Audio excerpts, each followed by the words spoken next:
ఎన్ని శక్తులు వస్తే ఏంటి, దేవతల ముందు సరితూగవు. మీ మాటల వల్ల నా ధ్యానానికి భగ్నం కలిగింది.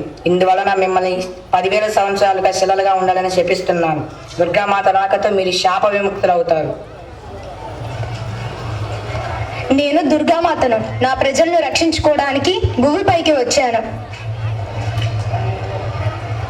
అమ్మవారు మన కోసం వచ్చారు. ఎలా అయినా అమ్మవారిని మనం ప్రసన్నం చేసుకోవాలి. ఎలా ప్రసన్నం చేసుకోవాలి? ఇది కేవలం నాట్యం వల్లనే సాధ్యమవుతుంది.